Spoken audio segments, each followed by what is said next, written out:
Nnunu mmee, red bird.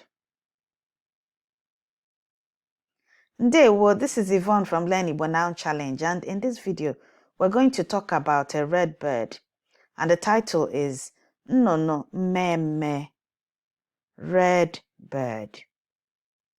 But before we start, we're going to look at 5 key words that we will encounter in this story, and these words are mbo, window,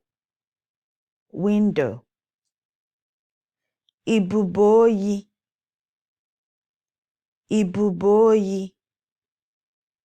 snow,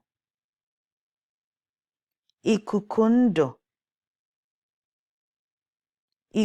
ndụ, fresh air, nnụnụ, bird, chioma,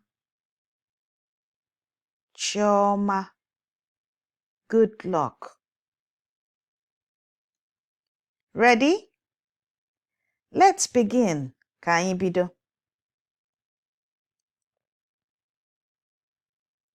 Etetere m n'ụtụtụ wee meghee mbo.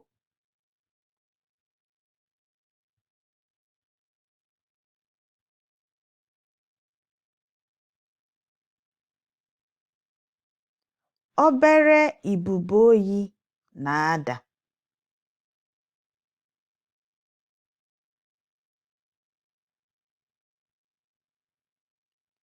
Oyi na-atụ, mana o nwere ụdị ikuku ndụ so ya wee bịa.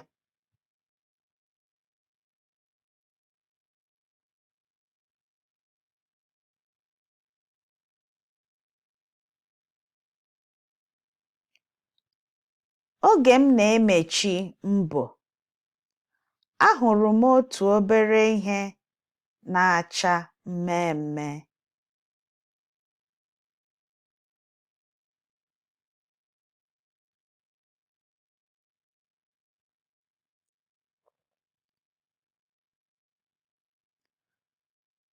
Obere enyi m abịakwala ọzọ.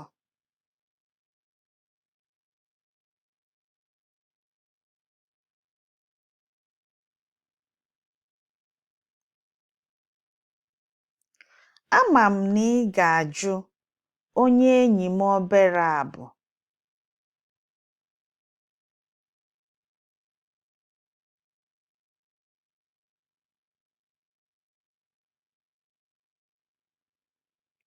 Ọ obere nnụnụ a na-akpọ red cardinal na bekee.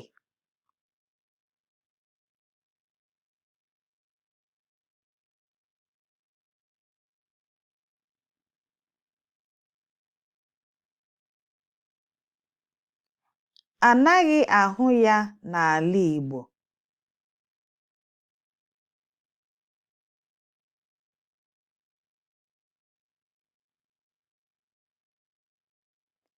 Ọ na-adị m ka ọ bịara izi m ozi.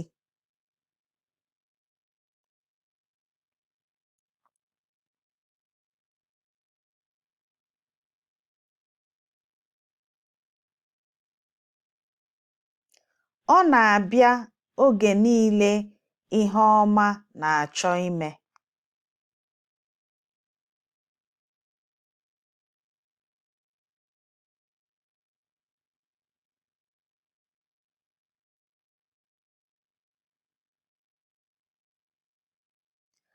Ana m akpọ ya nnụnụ chiọma m.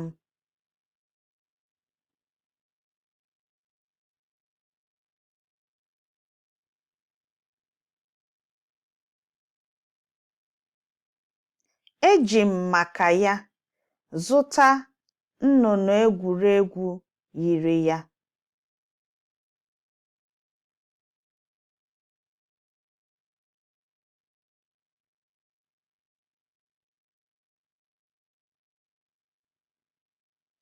Ka m gaa ghasatụrụ ya nri nnụnụ.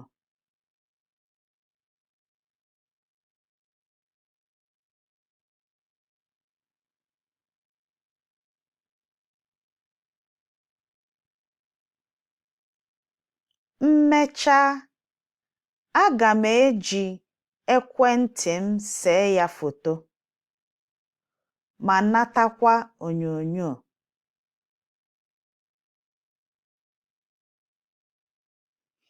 Mmecha, aga m eji ekwentị m see ya foto ma natakwa onyonyo.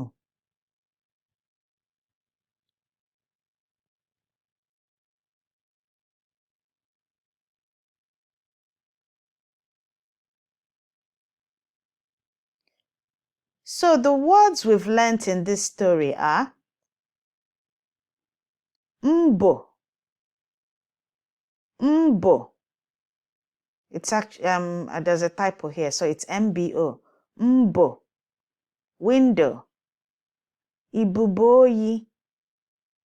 Ibuboyi. Snow. Ikukundo. Ikukundo. Fresh air. Nnunu. Nnunu. Bird. Chioma. Good luck.